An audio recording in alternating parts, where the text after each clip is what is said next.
Oof. Okay. Welcome back to the I Help Men Dress Better podcast. I'm Shlomo Homnick, and on this podcast, we help you figure out how to dress better. That's really all it boils down to. We are finishing our, I think it's like 5-part series at this point of the internet's most asked men's style questions according to ChatGPT, and it's actually going to be 12. So we did 1 through 9 in the past episodes, and then we still have 10, and then we have 2 questions that came from a separate list. But before we hop into that, if you have listened to past podcasts and enjoyed them, or if you're liking everything so far, please hit the notification bell, like, subscribe, whatever platform you're on. If you're on YouTube, please follow and subscribe. If you're on Spotify, same thing, follow.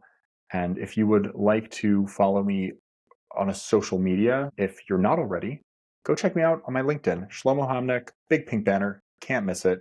Check me out there. I'm definitely much more active and available there. And so you will be able to engage with me directly in my comment sections or in my DMs. So definitely go check that out.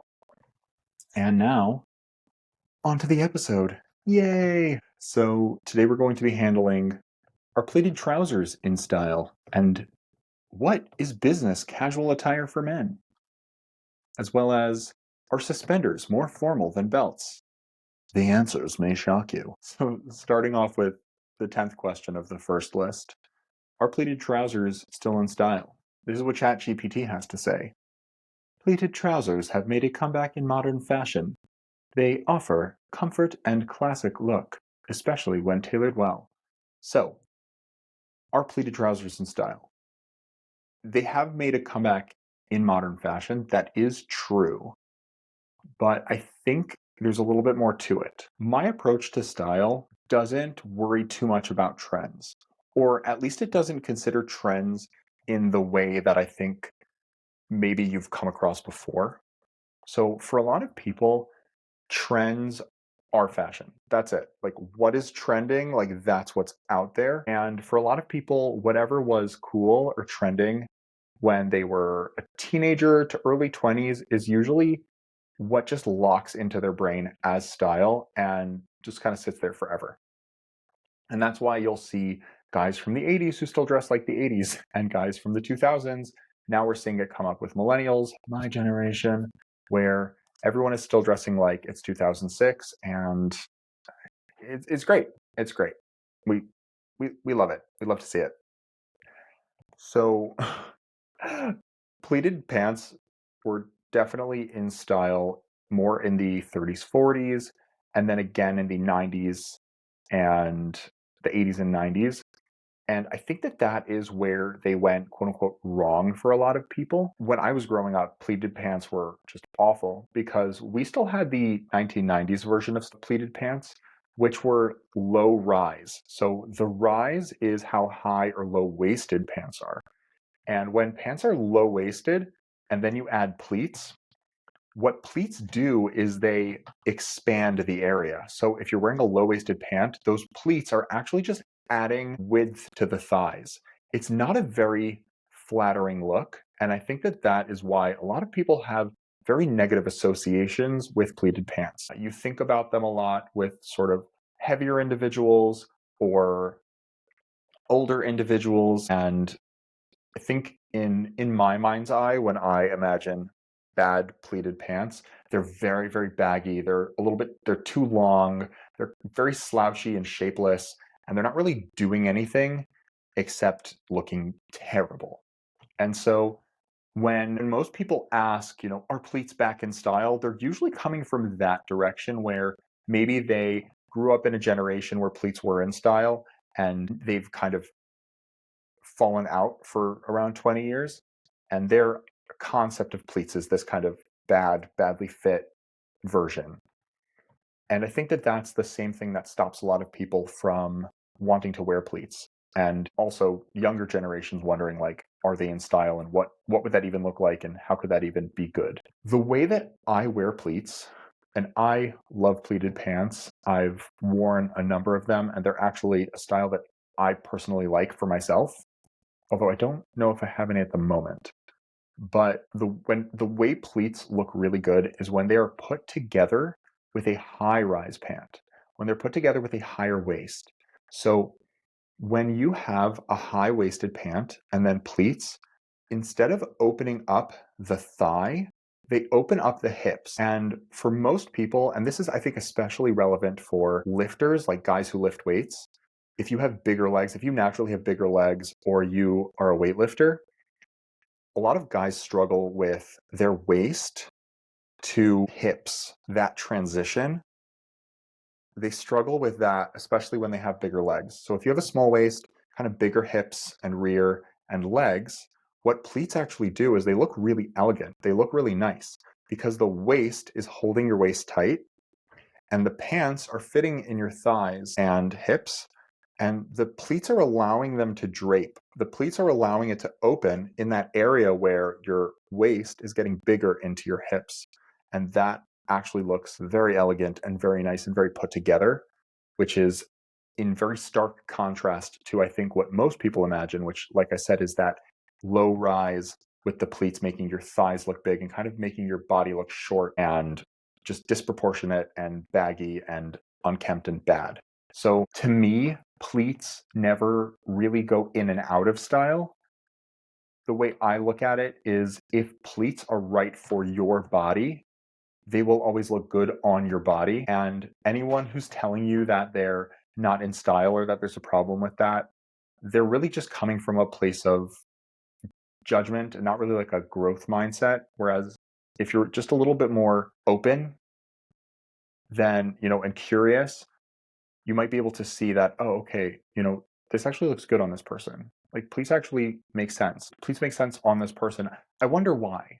Why do pleats work for him, but they don't seem to work for the vast public? And then that would be, then here's the answer, right? Is this is something that can be very, very flattering on a lot of body types, especially body types like lifters, where they really struggle with the way pants fit. Pleats can be a really, really great way to bridge that gap between the waist and the hips. And if you use them correctly, they really never go out of style. Question 2. What is business casual attire for men? Here's ChatGPT's answer. Then we'll go into mine. Business casual typically includes dress slacks or chinos, a button-down shirt, optional tie, and dress shoes. Blazers can add a polished touch. Okay, it's not a bad start. I think the challenge with casual, I think that the challenge with business casual is that it has drastically changed in the last few years, especially with COVID. And I think that that's where a lot of people get confused because yes, I do think that slacks and chinos with a button-down shirt it's definitely on the more casual side of business casual because I think that originally business casual was that your blazer didn't match your pants. So like business, I think they call it like business formal. I'm trying to remember what it was. I had an interview where they wanted me to actually wear a suit to the interview. And that was I think the term they used was something like business professional. I think that was what it was. Business professional. So business professional is like a full suit. And then business casual originally was like not matching pants. So it would be a blazer or a sport coat with a dressier pant and a button down, and in a lot of cases, a tie. It's funny that they say that the tie is optional and that you can add a blazer. Personally, 9 times out of 10, I wouldn't wear a tie without a blazer, although I did talk about that in the last podcast. There are ways that it works, but it's not for everyone. It's not for every occasion. So it's interesting that it says that. But yeah, I think that where people really get confused is that it's changed so drastically because I think these days a lot of people's experience with business casual is like pretty casual. It'll be like a button down shirt and a chino, but maybe it's a tech chino and then some sort of tennis, like a leather tennis sneaker. Maybe it's a dress shoe, maybe it's not. Different levels of casual shirt.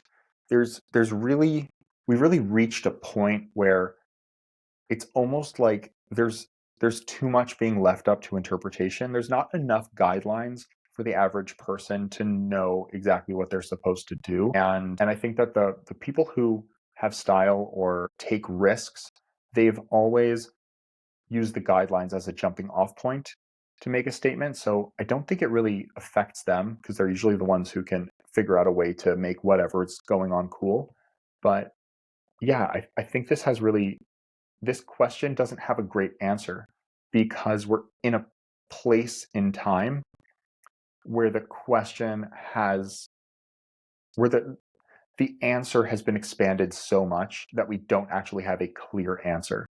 But if I were to try to give a decent definition of what business attire is, I would say go to the place of business, observe what people wear there, and find the common overlaps and choose the higher end of that. So if everyone is wearing jeans and a t-shirt, like if everyone's wearing jeans and a graphic tee or polo and chinos, then you might want to wear just a plain tee because that's going to be a little bit more formal than a graphic without being sort of aggressively dressed up, and just like maybe a darker wash jeans, something that's a little bit more put together. So that would be, that would be business casual for that workplace, but you can still bring a little bit more polish. And same thing with, you can do that in the opposite direction. If somewhere is like business professional and you want to add a little more casual, you could still wear a suit, but you could wear a shirt in an interesting, like in an interesting fabric, or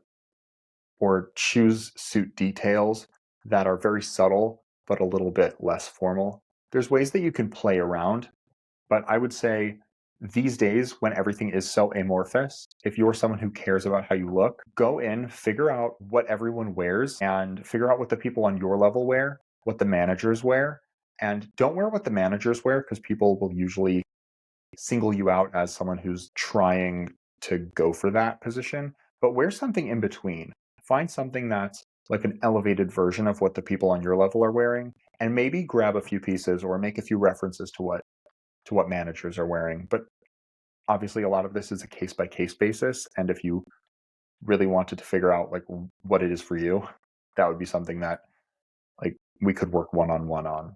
But as far as generic advice, I think this is the best you're going to get on this because, like I said, it's really, the category has just opened up too much to give a truly definitive answer. Next question.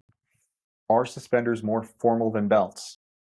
Here's what ChatGPT has to say about it. Yes, suspenders are traditionally considered more formal than and often more preferred for formal events or with tailored suits. Okay, so are suspenders more formal than belts? I don't I don't know that I ever thought about this. I don't think I ever thought that there was a formality difference. I think to me, suspenders and belts, they just exist in a different space. Like if suspenders make sense for you, like if you're a suspender person, I don't know that you're like I don't know that you're worried about formality. To me, they're both serving the same function, right? Belts are meant to hold your pants up. Suspenders are meant to hold your pants up. I do think that unless you're trying to make like a fashion statement by wearing visible suspenders, like if you're wearing a jacket, I don't know that I would wear suspenders because it's more formal, but I might wear suspenders because I personally prefer to wear pants that don't have belt loops when they're part of a suit. So like my suit currently does have suspender buttons, and I do put suspender buttons in all of my suits because if I need to keep those pants up, I don't want to do it with a belt. It is personal preference. Historically, pants were all made to fit, and so originally suit pants did not have belts, but pretty much since the Industrial Revolution, when we started making more like off the rack options, right? The American suit, ever since then, suits have had belts. So it is definitely more formal and classy for a suit to have a clean waist, but culturally, it's not actually that common. So it does look really nice and it is a really great way to add style. But if you do wear a suit with a belt, I don't think it's the end of the world. And in 2025, I think a lot of it has to do more with personal preference and also, you know, maybe you're trying to get cleaner lines if you're wearing a jacket, but if you're not, and you don't want people to see the suspenders, you'll have to figure out what works for you. So Yeah, in a certain way, I'd have to agree with ChatGPT that they're a bit more formal, but in another way, I don't know that it's actually about formality. I think it's a little bit more about what is practical with formal wear and what is practical with more casual wear, as well as the historical precedent piece of it. Yeah. Okay, we're like at the 15-minute mark, which is around where I try to keep this. We're actually maybe a little bit further. And by the time I cut this down, maybe even a little bit shorter. We will see. But thank you so much for tuning in. I really appreciate it. I hope you learned something. And if you did and you like this sort of thing, once again, follow, like, subscribe, all of that good stuff. Hit the bell so that you know when the next episode comes out. I would love to hear from you. If you want to drop onto my LinkedIn and leave something in my comment section, awesome. Shlomo Homnick, pink banner, can't miss it. If you want to leave something on Spotify, please do. Thank you very much. If you're watching this on YouTube, also comments, always greatly appreciated. It really helps me to know what you want, to know how I can best serve you, and also, it helps the algorithm. You know what? It helps me, it helps you, it helps everyone. So I really appreciate it. I hope you, like I said, hope you learned something. And I will see you in the next episode.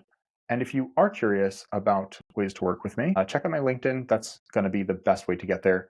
Check out my archetypes quiz. It's an excellent starting point, and you can always send me a DM. I answer all my messages. So do that. Take care and have a great one.